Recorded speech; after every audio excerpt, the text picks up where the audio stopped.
viewers মই অভিজিৎ আজি মই আছোঁ আমাৰ head office Jalukbari Kumar engineering আমাৰ যেটো হেড অফিচৰ যেটো শ্বৰুম আছে ইয়াতে আমাৰ এটা পাৱাৰ টিলাৰ ডেলিভাৰী হৈ আছে আমাৰ লগত আমাৰ কাস্টমাৰ আছে আমি অলপ আগবাঢ়ি যাওঁ কাস্টমাৰৰ লগত অলপ কথা পাতিব বিচাৰিম তেখেতৰ পৰা অলপ জানিব বিচাৰোঁ আপোনাৰ নাম ক'ব মোৰ নাম প্ৰকাশ লিম্বু আপুনি ক'ৰ পৰা আহিছে ঢেকিয়াজুলিৰ পৰা আহিছে তেজপুৰ ঢেকিয়াজুলিৰ পৰা আপুনি আহিছে বাইদেউৰ নাম শিলা লিম্বু তেখেতসকলে অলৰেডি এই পাৱাৰ টিলাৰ লোৱাৰ প্লেনিংটো আজি বিগত এক মাহ ধৰি তেওঁলোকে এইটো ভাবি আছে যে তেওঁ ল'ব কিয়নো আমাৰ যেটো কুমাৰ ইঞ্জিনিয়াৰিঙৰ যেটো পাৱাৰ টিলাৰ আছে 13 হৰ্চ পাৱাৰৰ আমাৰ এইটো গাড়ী আৰু আমাৰ ইয়াতে ৰোটাভেটাৰ লাগি আছে যেটো 3.5 ফিট বহল আৰু ইয়াতে 20টা ভাল আছে আমাৰ ৰোটাভেটাৰত যেটো কাৰণে যেটো মাটিৰ যেটো ফিনিচিং আমি ইউটিউবতো আমাৰ যেটো Guwahati Kumar engineering YouTube channel যেটো আছে তাতেও আমি গোটেই ভিডিঅ' আপলোড কৰাই আছে আমাৰ সব আৰু ভিউৱাৰ্ছে অলৰেডি দেখিছে আৰু প্ৰতিক্ৰিয়া দিছে আৰু ভিডিঅ' লাইক আৰু কমেণ্টছো আমি পাই থাকোঁ সদায় আমাৰ প্ৰডাক্টৰ ওপৰত গতিকে এইটো এটা ব্লু কালাৰ ধুনীয়া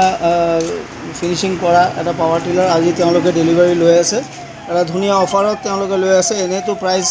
225 আছিলে কিন্তু এতিয়া প্ৰাইচটো আমি ডিছকাউণ্ট দি আছোঁ এটা অফাৰ প্ৰাইচ আমাৰ চলি আছিলে তেওঁ তেতিয়াই কথা পাতিছিলে মোৰ লগত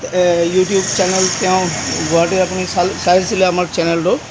যেটো Kumar engineering Guwahati YouTube channel চাই আপুনি ফোন কৰিছিলে মোৰ নাম্বাৰ দিয়া আছে তাতে ফোন কৰি পেলাই মোৰ লগত যোগাযোগ কৰি তাৰপিছত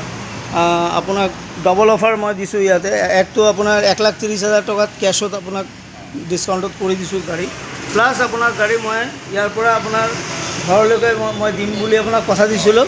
তো কোম্পানীৰ গাড়ীও আহিছে ইয়াতে আৰু ইয়াৰ লগৰ যি এক্সেসৰিজ আছে সেইবিলাক গোটেই দি মেলি আপোনাক আমাৰ গাড়ী দি আপোনাৰ তাতে আমি ডেলিভাৰী কৰাই দি আছোঁ গতিকে মই আশা ৰাখিছোঁ আপুনি ভালকৈ এইটো চলাব পাৰিব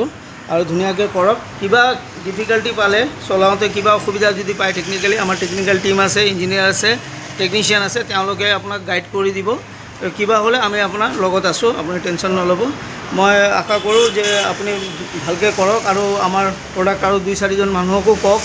যাতে আমাৰ দুই এটা আৰু হেৰি আমি চেল কৰিব পাৰোঁ এই আশাৰে মই আজি এই ইমানে ক'ব বিচাৰিছোঁ আপোনালোকৰ যদি মোৰ এই ভিডিঅ' ভাল লাগিছে তেতিয়া লাইক শ্বেয়াৰ আৰু কমেণ্ট অৱশ্যে দিব থেংক ইউ নমস্কাৰ